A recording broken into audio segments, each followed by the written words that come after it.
빌레몬서를 읽으면 제일 먼저 드는 생각이 이런 책도 있었나? 그런 생각이죠. 잘 알려지지도 않았고 분량도 바울 서신 중에는 제일 짧은 글이기 때문에 별로 사람들에게 읽히지 않는 그런 책입니다.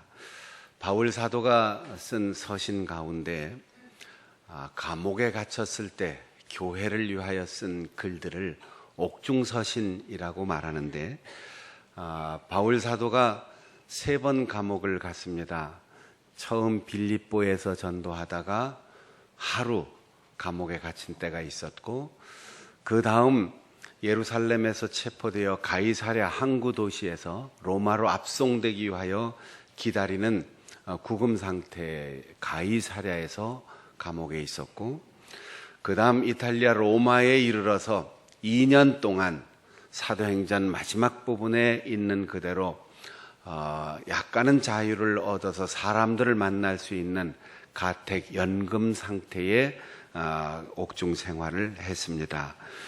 그때 쓴 글이 에베소 교회에 보내는 편지, 빌립보 교회에 보내는 편지, 골로새 교회에 보내는 편지, 지역 교회, 지금의 터키 중심에 있는 소아시아에 있는 교회에 보내는 편지와 오늘 우리가 읽은 개인 골로새 교회 성도로 짐작되는 빌레몬이라고 하는 사람에게 보낸 편지 4개를 옥중서신이라고 말합니다. 아마도 빌립보의 감옥에서 하룻밤 사이에 일어났던 그 기적을 경험했던 그때 편지를 쓸 만한 여유가 없었을 것이고, 가이사랴에는 완전히 구금 상태였기 때문에 사람을 만날 수 없고 전달도 할 수 없고 편지를 쓸 수 있는 여유가 없었을 것입니다. 그러니 틀림없이 로마에서 2년 동안 연금 생활할 때 이 옥중 서신을 썼을 텐데, 우리가 성경을 읽으면서 여러분 성경을 자주 읽으십시오, 규칙적으로 읽으십시오, 많이 읽으십시오, 변함없이 읽으십시오, 쓰기도 하십시오, 공부하십시오, 이렇게 강조하고 또 그렇게 살려고 애를 쓰는데, 그보다 더 중요한 게 있는데 선입견을 버리고 편견을 버리고 성경을 바르게 이해해야 된다는 사실입니다. 성경에 대한 선입견이나 잘못된 이해를 우리 속에 간직하면 죽는 날까지 성경을 끊임없이 읽어도 그 부분은 잘못 이해하게 되기 때문에 적용이 달라지는 거죠. 전 세계에 놀라운 교회 성장을 이루었고 많은 신자들이 있고 교회 지도자들이 있는데, 놀랍게도 또 이단 종교가 제일 많이 등장한 것이 한국교회입니다. 그 이유는 인문학적인 교양과 제대로 된 교육 과정과 지식을 습득하지 않고 성경을 많이 보았기 때문에 성경을 곡해하고 성경을 바르게 이해하지 못하고 열심을 내다 보니까 신비주의나 아니면 문자주의에 사로잡혀서 성경에 대한 편견과 선입견을 가지고 교인들을 잘못 인도해서, 그래서 이단 종교가 자꾸 생기는 거지요. 신약 성경을 읽으면서 아주 중요한 3가지 넌센스가 있습니다. 하나는 요한복음 4장에 예수님께서 길을 가시다가 수가성 우물가에서 한 여인을 만났던 사건. 그렇게 하면 대부분 거기에서 이런 얘기를 합니다. 수가성 우물가에서 예수님을 만났던 여인은 남편이 6씩이나 있었기 때문에 부정한 여인이다. 육체적 쾌락을 추구하는 여인이다. 한낱 정오의 물길로 간 것 보면 사람들 만나기 싫어서 대인관계에 문제가 있고 숨어 살다시피 하는 여자다. 이렇게 생각을 해요. 성경을 통으로 천천히 그리고 선입견 없이 읽지 않으면 이렇게 얘기를 하게 되는 거죠. 수가성 우물가에서 예수님을 만났던 여인은 사람과의 관계가 단절되어 있는 사람이 아니었습니다. 그 만남의 부분 뒤에를 읽어보면 여자가 동네에 들어가서 우리가 기다리던 메시아를 내가 오늘 만났다. 나와라. 그러니까 동네 사람들이 다 나왔어요. 그 여인 때문에 그 마을에 예수 믿는 사람들이 굉장히 많아졌다고 했습니다. 평소에 인간관계가 좋지 않았고 사람들과 사귀지 않았다면 그 여인의 말을 듣고 누가 사람들이 나왔겠습니까? 관계가 좋았습니다. 게다가 쾌락을 추구하고 육신의 즐거움만 추구하는 여인이라고 누가 얘기했습니까? 만일 그랬다면 예수님과 대화하다가 이분이 범상치 않은 선지자다 이렇게 깨닫는 순간 제일 먼저 뭘 물어봐야 되겠어요? 어떤 남편을 만나야 팔자 고치겠습니까? 인생의 즐거움이란 무엇입니까? 이렇게 질문해야 되는데 예수님께 첫 질문은 어디서 예배 드리는 것이 옳은 예배입니까? 그리고 당신은 우리가 오랜 역사 속에 기다려왔던 메시아, 구세주 그분입니까? 그에게 구세주를 기다리는 믿음이 있었다는 거예요. 그리고 예배에 대한 궁금증이 있었다는 거죠. 신실한 신자였습니다. 게다가 남편 6이 있었다고 남편을 자주 갈아치우는 여자, 이렇게 남성적인 시각으로 보는데 로마 제국이 지배하던 그 식민지 시대, 고대 사회에 여자가 남자를 바꿀 수 있는 자유가 없었습니다. 오히려 남자에게 버림받은 여자들이 너무 불쌍하니까 모세가 가서 좀 자유롭게 살 수 있도록 이혼 증서를 써서 보내줘라. 이렇게 법을 정할 만큼 여자에게 자유가 없었습니다. 그런데 남편이 5이 있고 지금 남편도 내 남편이 아니다 라는 그 말만 가지고 남편을 바꿔치웠다 이렇게 해석을 하는 거죠. 그렇지 않습니다. 그런 시대가 아니었기 때문이에요. 지금도 아무리 자유로운 시대라도 그렇게 바꾸고 살기는 참 어려울 겁니다. 그러면 우리의 상상력이나 남성 중심적인 시각으로 보지 말고 그때 있을 수 있는 가능성이 무엇일까 찾아보면 마태복음 22장에 예수님을 비난하는 적대적 그룹이 있었어요. 바리새인, 서기관, 사두개인. 그 중에 사두개인은 부활을 부정하는 사람들이었습니다. 그래서 예수님께 질문했어요. 죽은 다음에 부활이 있다고 당신 얘기하는데 우리의 율법에 보면 여자가 시집을 가서 남편하고 살다가 아기를 낳지 못한 상태로 남편이 죽으면 동생이 형수를 아내로 맞이해서 첫 아들은 형의 이름으로 형의 가문을 잇게 하고 그 다음부터는 자기 자식을 하는데 어느 집에 시집간 여자가 아이를 낳기 전에 계속해서 남편이 전염병이든 유전적인 질병이든 계속해서 죽어나가는 일이 있었다. 이게 7번을 반복했는데 그러면 부활의 날 7 형제하고 살았던 그 여자는 누구의 아내가 되겠느냐 이렇게 질문을 했어요. 그랬더니 예수님께서 부활의 날에는 남자도 없고 여자도 없고 시집가고 장가가는 이 세상이 아니다.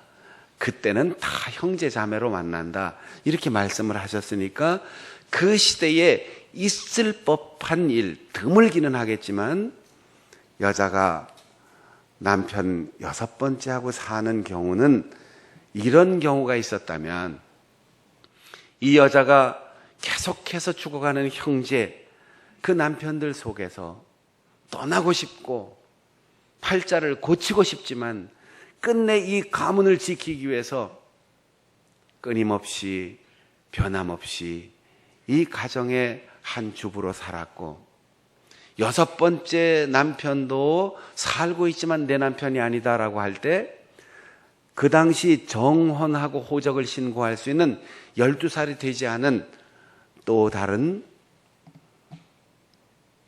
남편의 동생 6번째를 기다리고 있기 때문에 이렇게 살 수 있었던 것이 아니겠느냐. 그렇게 생각한다면 마을 사람들이 이 여인을 어떻게 대했겠습니까? 불쌍하다. 그러나 참 기특하다. 그래서 관계가 좋게 살았던 거죠. 그러니까 저녁에 동네에 가서 내가 메시아를 만났다 하니까 다 믿고 예수님을 만나러 나왔던 거죠. 우리는 한번 편견이 들어가면 이게 죽을 때까지 잘 바뀌지 않습니다.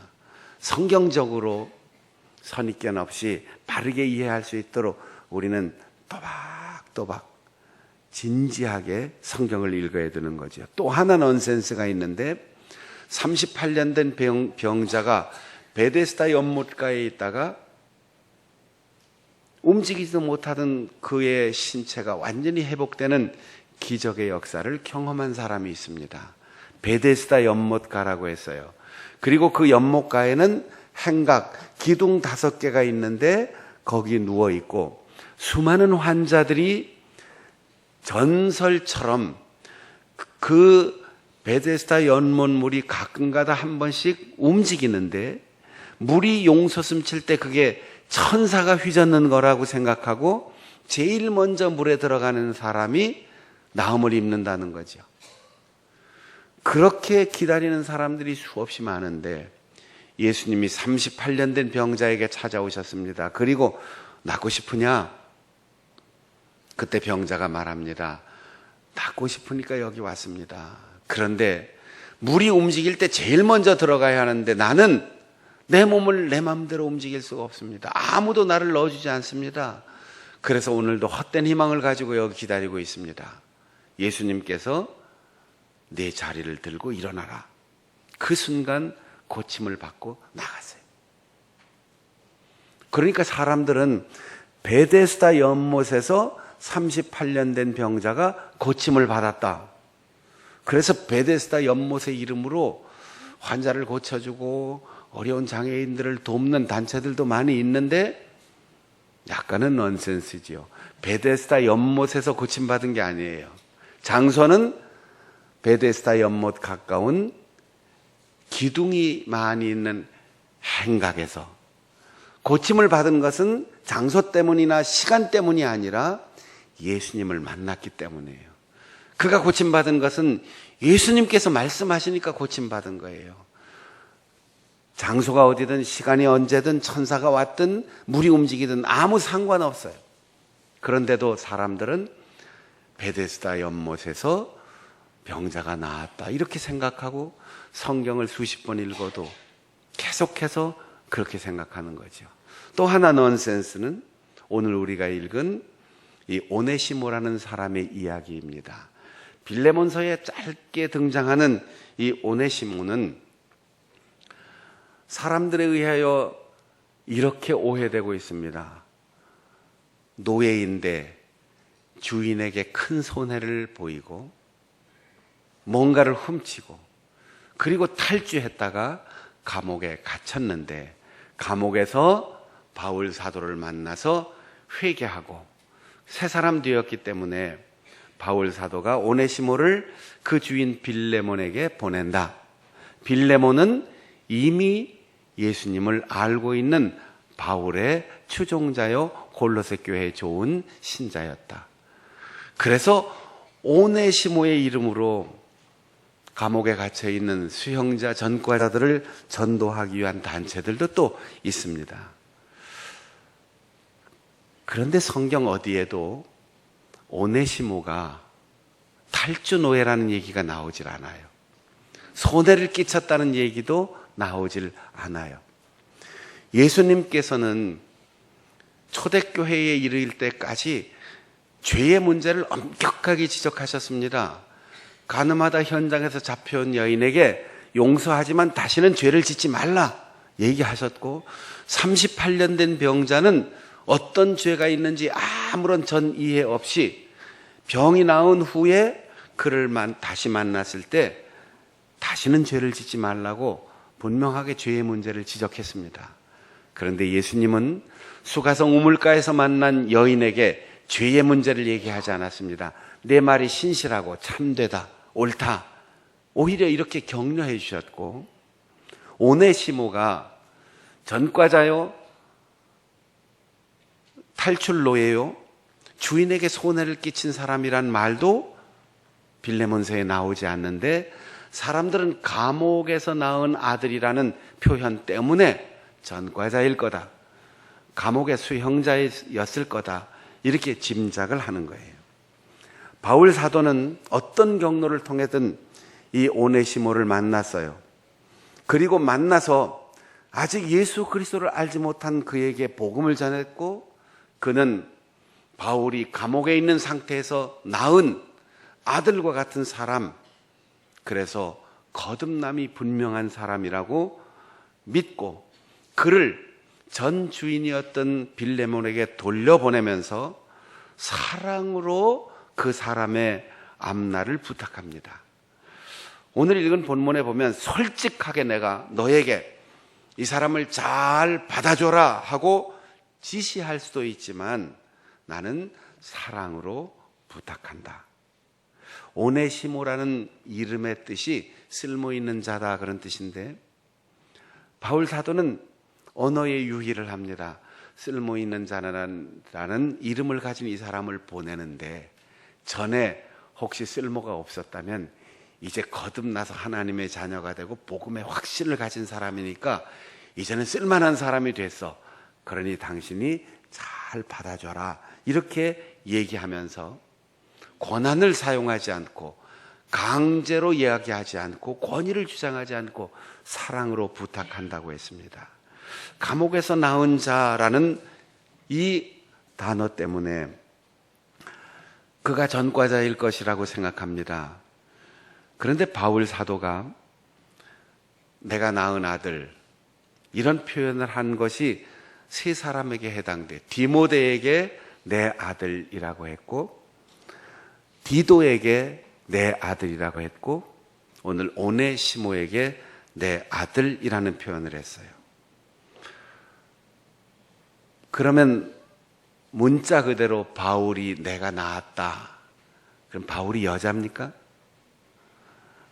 문학적이고 상징적인 표현이죠. 거듭남의 확신이 있는 사람이다, 내가 복음을 전했다, 그리고 나는 감옥에 있지만 그는 정말 죄악의 감옥에서 벗어났다, 그래서 사랑으로 품으라 라는 얘기예요. 빌립보서를 보면 그것도 똑같은 조건의 감옥에서 있었던 것인데, 에바브로디도라는 사람을 소개합니다. 그는 감옥에 있는 바울을 위해서 전과자로 온 것이 아니고 탈주노예로 온 것이 아니고, 빌립보 교회 성도들이 바울 사도의 감옥 생활에 돌봄을 제공하기 위한 옥바라지를 하기 위해서 단체로 에바브로디도를 대표로 파송합니다. 감옥에 가서 바울을 위로하라고 사절단을 보내는 거죠. 얼마나 극진히 옥바라지를 했는지 죽을 병이 걸릴 정도로 헌신했다는 거예요. 그래서 빌립보에 보내는 감사의 편지를 바울 사도가 쓰면서 그가 나를 위해서 얼마나 애썼는지 나의 형제요, 함께 수고하고 군사된 자, 내게 쓸 것을 돕는 자라고 그의 사명을 마치고 빌립보 교회로 귀환할 때 이 빌립보서라고 하는 편지를 써서 보내는 겁니다.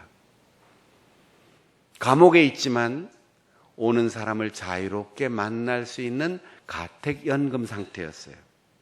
그래서 에바브로디도가 일정한 사명을 띠고 옥바라지를 하기 위해서 왔는데 얼마나 힘겹게 일했든지 이제는 그의 건강을 돌보고 바울 사도가 충분히 위로를 받았기 때문에 그들을 빌립보 교회로 돌려보냅니다. 오네시모가 돌아가는 것도 빌립보라고 하는 교회에서 똑같은 로마 감옥에 있는 바울 사도에게 행한 같은 맥락에서 이해를 한다면, 그리고 오늘 본문의 바울 사도가 이렇게 얘기합니다. 그가 내 곁에 좀 더 있었으면 좋겠다. 죄수가 할 수 있는 말이 아니지요. 만일 오네시모가 정말 전과자고 탈주 노예로 붙잡혀 와서 감옥 생활을 한다면 바울 사도가 그런 얘기를 할 수가 없죠. 내 곁에 더 있었으면 좋겠는데 나에게는 당신의 하인을 계속 붙들고 있을 권한이 없다. 그러니 돌려보낼 테니까 당신이 나에게 다시 보내든지 아니면 내가 그 안에 나갈 수 있다면 같이 만났으면 좋겠다. 나에게 참 쓸모 있는 사람이다. 그래서 양해를 구한다고 말하고 있는 거죠. 여러분, 우리는 흔히 신앙을 성경의 지식이라고 생각해요. 그리고 신앙이 무엇을 얼마나 잘해야 하는가 행위에 대해서 관심을 갖습니다. 그런데 신앙은 지식이 아니고 관계입니다. 하나님을 알아서 거듭나는 게 아니고 하나님을 아버지라고 부를 때 거듭나는 거예요. 우리가 얼마나 많이 훌륭한 일을 하고 착한 일을 하고 덕스럽게 살아서 예수님의 제자가 되는 게 아니고 예수님을 나의 형님으로, 나의 구세주로, 하나님을 아버지로 섬기는 태도의 변화를 통해서 우리는 그분과 좋은 관계를 갖는 겁니다. 업적과 관계가 없어요. 그러므로 신앙은 지식이 아닌 관계, 업적이나 행위가 아닌 태도에 달려 있다는 것이죠. 그러면서 바울 사도는 오네시모를 보낼 때 이렇게 말합니다. 만일 그가 당신에게 손실을 입힌 게 있거나 빚을 진 게 있다면 내 앞으로 계산해라. 내가 갚겠다.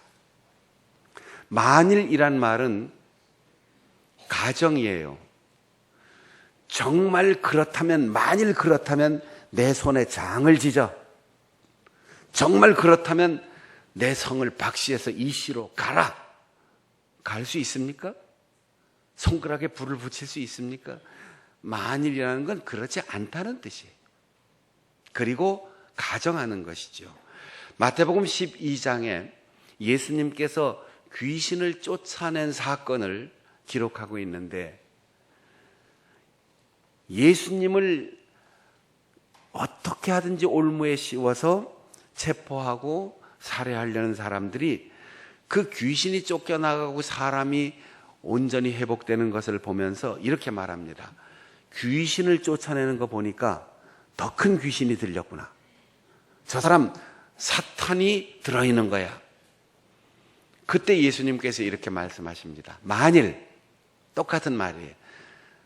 내가 귀신의 힘으로 귀신을 쫓아내는 거면 사탄이 사탄과 싸우는 거고 바알세불 귀신의 왕이 내 속에 들어와 있다면 졸개 귀신을 쫓아내는 건데 이게 집안 싸움하는 거 아니냐. 그게 말이 되는 거냐.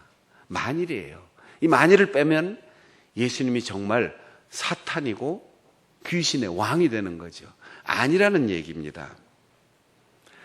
오늘 바울 사도가 오네시모를 보내면서 만일이라고 하는 가정을 앞에 붙였는데 만일을 잘 안 읽고 빚진 게 있거나 손해보게 한 것이 있다면 여러분 고대 사회의 노예 제도는 노예는 사람이 아닙니다. 말할 줄 아는 가축과 같은 대우를 받았어요. 그러니까 노예는 재산입니다. 1,000만 원짜리 노예, 1억 원짜리 노예, 100만 원짜리 노예, 이 가치가 다를 수가 있었어요. 그런데 바울 사도가 빌레몬에게 얘기합니다. 지금 거듭나서 하나님의 자녀가 된 오네시모를 내가 잘 섬김을 받은 후에 이제는 당신에게 다시 돌려보내려고 하는데 그를 노예로 받아들이지 말고 형제로 받아줬으면 좋겠다. 형제로 받아들인다고 하는 것은 사면한다는 거예요. 노예를 해방시킨다는 거예요. 그러면 결과가 어떻게 됩니까? 1억 원짜리 노예를 해방시키면 1억 원 손해를 보는 겁니다. 1,000만 원짜리 노예를 자유를 주면 1,000만 원 손해 보는 거예요. 1,000만 원 주고 사온 노예가 나이가 먹고 늙어서 힘이 없어지고 재주가 없어지면 500만 원짜리가 되는 거예요. 그리고 그 노예에게 자유를 주면 자기 재산이 그만큼 축나고, 노예가 실수해서 재산상 손실을 일으키면 그 빚이 고스란히 노예의 것이 되는 거죠. 바울 사도는 네가 이 사람을 형제로 맞이하라 그럴 때 빌레몬이 입을 재산상의 손실을 염려합니다.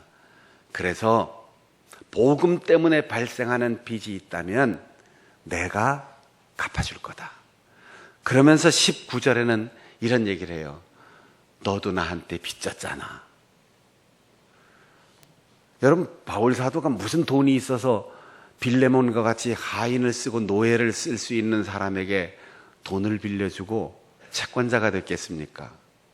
바울 사도는 말합니다. 로마서 1장에서 우리는 헬라인이나 지혜자나 우매한 자나 유대인이나 누구에게나 다 빚진 사람이다. 복음의 빚을 진 사람이다.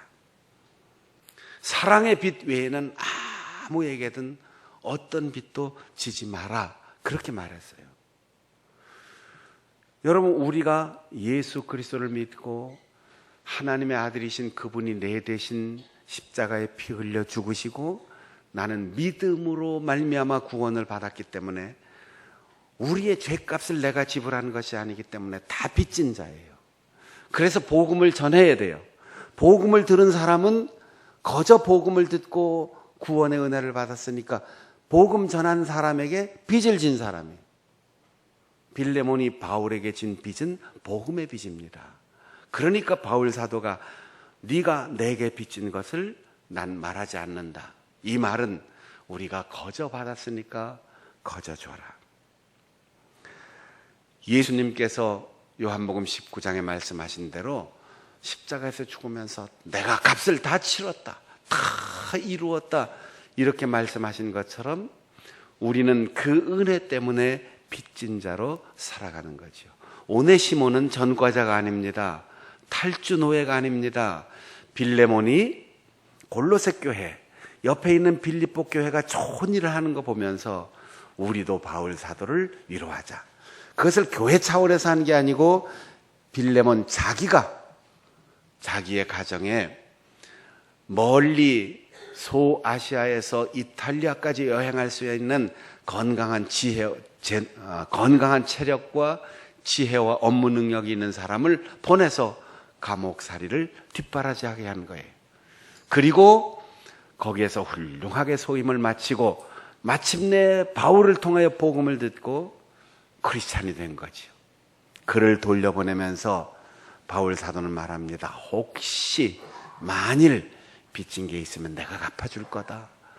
당신하고 사는 동안 혹시 지난 나날 실수해서 손해보게 한 것이 있다면 그것도 내 앞으로 계산을 해라. 만일 그가 정말 탈주 노예였다면 이탈리아까지 가기 전에 체포당했을 거예요. 그리고 즉결 처분을 당했든지, 탈주 노예라면 빌레몬에게 돌려보내서 빚을 갚든지 아니면 목숨을 잃든지 했을 겁니다. 고대 사회 탈주 노예가 인격이 있고 인권이 있는 시대가 아니기 때문에 감옥에 갇혀서 날짜를 채워서 형기로 대신 죄값을 치를 수 있는 게 아니었죠. 바울 사도는 자기를 섬기러 온 오네시모를 거듭나게 하고 주인에게 다시 돌려보내면서 그를 형제로 맞아들이기를 권고합니다. 이제는 지역의 관계가 아니고 신분의 관계를 넘어서서 형제의 관계로 변화시키라는 거죠. 이 세상에 많은 변화들이 있습니다. 형태만 변하고 성질은 그대로 있는 물리적 변화가 있고, 성질이 변하는 화학적 변화가 있습니다. 세상엔 두 가지 변화입니다. 그러나 우리 그리스도인들에게 요구하는 변화는 예배당을 드나드는 물리적 변화가 아니고 거듭나 하나님의 자녀가 된 화학적 변화에서 멈추지 않고 태도와 관계가 바뀌어서 우리에게 용도 변화가 일어나기를 원하십니다. 예배당만 드나드는 세월이 길다면 그것이 무슨 업적이 되겠습니까? 거듭났다는 자랑이 우리에게 무슨 명예가 되겠습니까? 거듭나 새 사람이 되어 교회를 드나드는 연륜만큼 우리의 쓰임새가 바뀌어야 되지요. 그래서 우리는 성도입니다. 똑같은 직업을 가지고 남편이요, 아빠요, 그런 목사는 물리, 화학적인 변화에서 멈추지 않고 용도 변화가 일어난 직업이기 때문에 성직자라고 말합니다. 일주일 7날 살아도 오늘은 용도 변화가 일어나는 날이에요. 그래서 주의 날 성일입니다. 우리가 물건을 사놓아도 용도가 바뀌면 성물입니다. 우리가 매 주일 그리고 예배 때마다 주의 몸된 교회 공동체 일원으로서 함께 모여 예배하는 것은 우리의 용도에 변화가 일어났다는 뜻입니다. 74년의 역사를 자랑하는 그런 지식이 아니고 내가 거듭나 장충단 성결교회의 교인이 되었다는 그런 변화에서 머물지 말고 우리의 용도가 어떻게 변화됐는지 조용히 반성하고 돌아봅시다. 그리고 74년을 준비하고 75년을 준비하고 100년을 내다보고 준비하면서 하나님 우리 삶의 모든 영역에 이런 거룩한 변화가 일어나게 하여 주시옵소서. 그렇게 기도해야 할 것입니다. 지난주에는 우리 74주년을 준비하는 여러 가지 행사를 간략하게 광고를 통해서 말씀을 드렸습니다. 다음 주일에는 우리의 물질의 용도 변화가 좀 필요한 때가 왔어요. 우리가 한국을 넘어서 러시아로, 또 나를 넘어서 교회로, 그리고 교단을 넘어서 세계로, 추석도 그동안 우리는 고향 방문하고 가족들끼리 즐겁게 먹고 지내는 날이었는데 추석도 좀 용도 변화가 일어나야 될 것 같아요. 제가 추석 때 특별 보너스를 타거나 자녀들한테 용돈 받으면 그거 모스크바 성결대학 건축하는데 좀 보냅시다 이렇게 지난주일에 광고 드렸는데 저도 제 아내하고 같이 교회에서 이번 명절에 주는 명절 세비는 모스크바로 간다 그렇게 얘기했더니 제 아내가 오케이 했어요. 명절 보너스도 용도 변화를 좀 하시고 명절의 개념도 좀 변화시키고 또 22일에 우리가 전달할 것이지만 22일에 태국의 선교사도 파송합니다. 우리 교회는 그동안 선교사 여럿 파송했지만 이번에는 한 가정에서 이후원으로 매월 50만 원씩 5년을 약정하고 선교사를 파송합니다. 다른 교회는 흔히 있는 일인데 우리 교회는 처음이에요. 이런 일들이 많이 일어났으면 좋겠어요. 직장이나 기업을 방문해서 제가 우리 성도들의 사업체에 가서 설교할 때 꼭 그 얘기합니다. 잘 먹고 잘 살으라고 담임 목사가 기도하진 않는다. 이 기업의 이름으로 당신 가정에서 일생 선교사 한 사람 한 가정 파송하고 서울신학대학 학생들 결연해서 장학금 한번 내고 그렇게 해서 우리 삶의 용도 변화가 일어나야 그 직장과 기업이 잘 되도록 담임 목사가 책임감을 가지고 기도하지 않겠나 그렇게 말씀을 드린 적도 있습니다. 다음 주에 여러분이 들어오실 때 오늘 나갈 때 이 헌금 봉투 드릴 텐데 다음 주에는 들어올 때 이거 하지 마시고 그동안 했던 일반 헌금은 그대로 저 들어오면서 넣으시고 헌금이 끝나고 설교 끝나고 설교 마지막 시간에 특별 헌금 시간을 따로 가질 거예요. 그때 여러분들이 가지고 있다가 특별 헌금을 하면 됩니다. 다음 주일엔 2부, 3부 그렇게 맨 마지막에 별도의 특별 헌금을 하고 여기에 여러분의 이름과 그리고 직분과 금액을 쓰면 러시아 선교사에게 그대로 전달하고 여러분을 위해서 끊임없이 기도해 달라고 기도의 제목을 줄 겁니다. 그리고 맨 밑에 인쇄된 약정 칸이 있는데 약정을 여러분이 오래 부담되게 하라는 게 아니고 혹시 다음 주에 헌금 못하는 분은 그 다음 주에 헌금을 약정해 주시면 우리가 전체 계산을 해서 그 다음 주일에 선교사에게 총액을 전달하겠다는 겁니다. 그리고 혹시 올 연말에 개탈 게 있는데 내년에 땅 팔리면은 내가 절반을 뚝 뗄 텐데 그런 분이 있으면 아주 드물지만 약정해서 그쪽에서 통보받고 기다리게 할 수 있도록 약정을 요 칸을 만들었으니까 그렇게 작정하셔서 다음 주일에 우리가 러시아를 품고 또 선교사들을 품고 우리가 먹고 사는 일에 매달리다가 우리의 수입의 용도 변화, 지출의 용도 변화, 인생의 관계의 용도 변화가 일어날 수 있는 그런 소중한 기회로 선용할 수 있기를 바랍니다. 기도하겠습니다.